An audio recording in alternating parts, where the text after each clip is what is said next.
बिस्मिल्लाहिर्रहमानिर्रहीम। अस्सलाम वालेकुम। Welcome to Mimi's cooking. Friends, आज मैं बना रही हूँ strawberry cake with strawberry frosting. बहुत ही इजी और सिंपल मेथड है, बहुत ही आसानी से केक रेडी हो जाएगा। तो चलें हम इसके बनाने का मेथड नोट करते हैं। सबसे पहले मैंने 4 अंडे लिए हैं, इनको तोड़ा है हमने, सफ़ेदी और जर्दी अलग अलग कर लिया है। अब हम सफ़ेदी को फेंटेंगे इतना कि ये बिल्कुल फ्लफ़ी हो जाए। तो तकरीबन 3 से 4 मिनट तक लग जाएंगे हमें इसको बीट करते हुए। अच्छे से बीट करेंगे जब तक ये फ्लफ़ी हो जाती है। सफ़ेदी को बीट करते हुए तकरीबन 3 से 4 मिनट हो चुके हैं और ये अच्छे से बीट हो चुकी हैं। अब हम इनको एक साइड पे रख देंगे और दूसरे बाउल में मैंने रखी थी यहाँ पे जर्दियाँ। तो अब हम इन जर्दियों को अच्छे से बीट करेंगे। तकरीबन 30 सेकंड से 40 सेकंड तक हम इनको अच्छे से बीट कर लेंगे।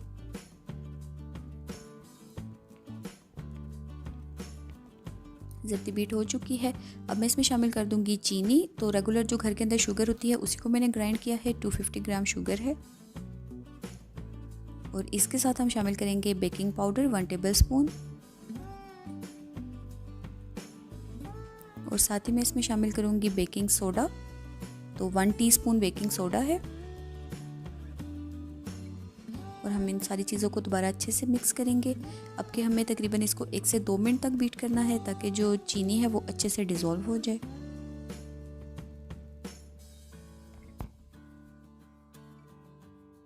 चीनी को बीट करने के बाद अब मैं इसमें शामिल करूंगी कुकिंग ऑयल 1/2 कप। और कुकिंग ऑयल शामिल करने के बाद अब हम इसको दोबारा से मिक्स करेंगे। जब हम कुकिंग ऑयल शामिल करेंगे तो जो बीटर है उसकी स्पीड को हमें ज़्यादा तेज़ नहीं करना, इसको लो स्पीड पे बस मिक्स करना है थोड़ा सा 1 मिनट तक, ताकि जो ऑयल है वो इस मिक्सचर के अंदर अच्छे से मिक्स हो जाए।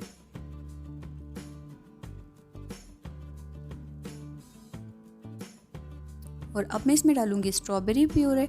तो मैंने यहाँ पे लिया था 1 कप मैंने स्ट्रॉबेरी प्यूरे ली है। रेगुलर जो स्ट्रॉबेरीज़ हैं वो ही लेके मैंने ग्राइंडर में ग्राइंड कर ली थी और प्यूरे बना लिया था उसका 1 कप। 1 कप जाएगा हमारा इस केक के मिक्सचर के अंदर। तो हम थोड़ा थोड़ा करके शामिल करेंगे और इसको बीट करते जाएंगे यहाँ तक कि तमाम स्ट्रॉबेरी 1 कप पूरा इस केक के मिक्सचर के अंदर शामिल हो जाएगी।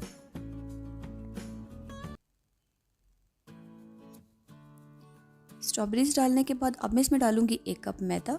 मैदे को मैंने पहले से छान लिया था। तो अब हम इस केक के मिक्सचर के अंदर मैदे को शामिल कर देंगे और दोबारा से बीटर चलाएंगे यहाँ तक कि जो मैदा है वो अच्छे से इस केक के मिक्सचर के अंदर मिक्स हो जाएगा और जो हमारे पास बैटर है वो एक बिल्कुल स्मूथ सा बैटर रेडी हो जाएगा।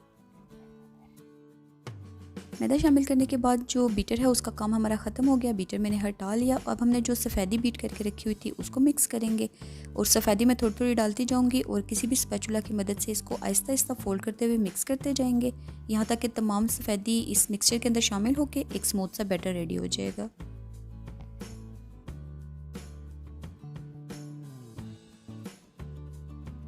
अब मैंने यहाँ पे 2 8 इंच के बेकिंग पैन ले लिए हैं। इनको मैंने ऑयल से पहले ग्रीस किया था और फिर उसके बाद डस्ट कर लिया था।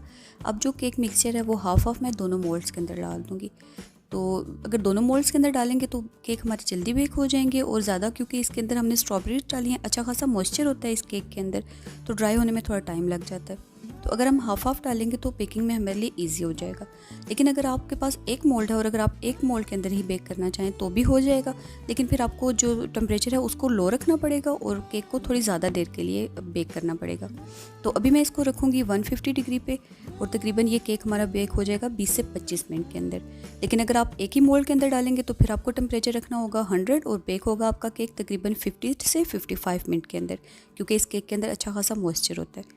तो मैंने अवन को प्री हीट कर लिया था 150 डिग्री पे। अब मैं केक को बेक करूँगी तकरीबन 20 से 25 मिनट तक। तो केक मेरे यहाँ पे बेक हो चुके हैं।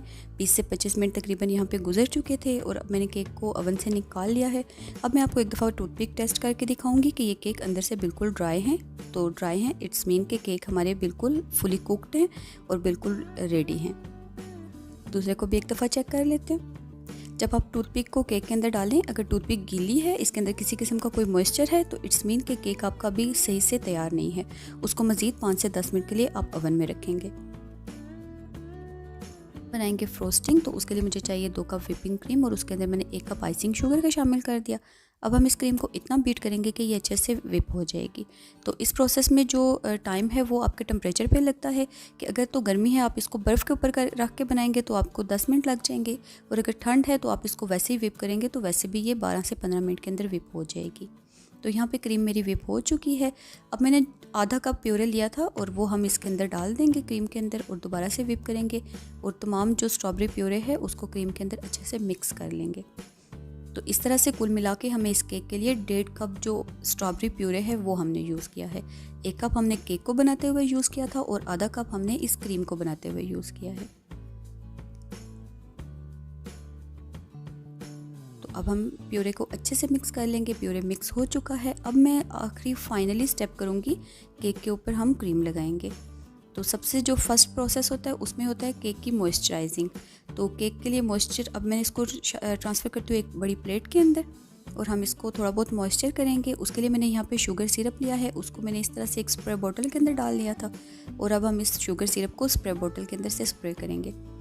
क्योंकि मैं इसके अंदर स्ट्रॉबेरी फ्लेवर चाह रही थी तो इसलिए केक के अंदर मैंने किसी किस्म का कोई फ्लेवर नहीं डाला। सिंपल जो रेगुलर चीनी थी उसका सिरप बना के वो यूज़ कर रही हूँ। आप भी चाहें तो वही यूज़ करें, अदरवाइज़ अगर आप कोई इसके अंदर टेस्ट चाहते हैं तो आप अपने टेस्ट के अकॉर्डिंग किसी भी चीज़ को, बेसिक मेन जो इसका पर्पज़ है वो है हमें केक को मॉइस्चर करना है।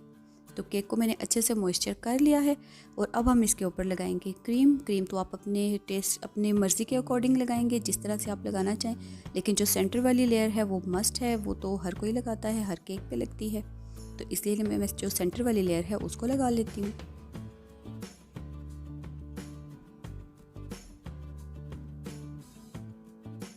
और यहाँ पे मैं इसको थोड़ी सी बाउंड्री बनाऊंगी और उसके अंदर मैं थोड़ी बहुत मैंने क्रीम बचा ली थी व्हिपिंग के दौरान।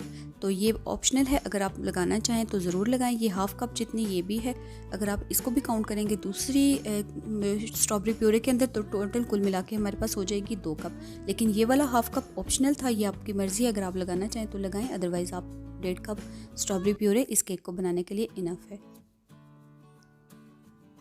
और अब मैं लगाऊंगी दूसरा वाला जो इसका पोर्शन था केक का उसको। तो सबसे पहले हम दूसरे वाले पोर्शन को अच्छे से मॉइस्चर कर लेंगे। मॉइस्चर करने के बाद इसको दोनों तरफ से मैं अच्छे से मॉइस्चर कर लूँगी और इसके बाद हम इसके ऊपर लगाएंगे क्रीम। क्रीम लगाने के बाद मैं इसको फ्लिप करूँगी और ताकि जो क्रीम वाला पोर्शन है वो केक वो स्ट्रॉबेरी के ऊपर चला जाए। स्ट्रॉबेरी वाले पोर्शन के ऊपर ये वाले पोर्शन को मुझे लगाना है। मैं इसको फ्लिप करके उसके ऊपर रख दूंगी। और अब फाइनली हमारे पास जो लास्ट प्रोसेस है वो यही है कि हमें पूरे केक को क्रीम से अच्छे से कवर कर देना है। और कवर करने के बाद जो इसकी डिज़ाइनिंग होगी वो तो आपकी अपनी टेक्निक्स पे और आपकी अपनी मर्ज़ी पे डिपेंड करेगी। तो आई होप आप इस रेसिपी को ज़रूर ट्राई करेंगे। अगर आप मेरी रेसिपीज़ ट्राई करें और आपको पसंद आए तो अपना फ़ीडबैक मुझे ज़रूर दें। मैं इंशाल्लाह फिर मिलूँगी आपसे किसी नई रेसिपी के साथ। तब तक के लिए अपना बहुत सारा ख्याल रखें, मुझे दुआओं में याद रखें। अल्लाह हाफ़िज़।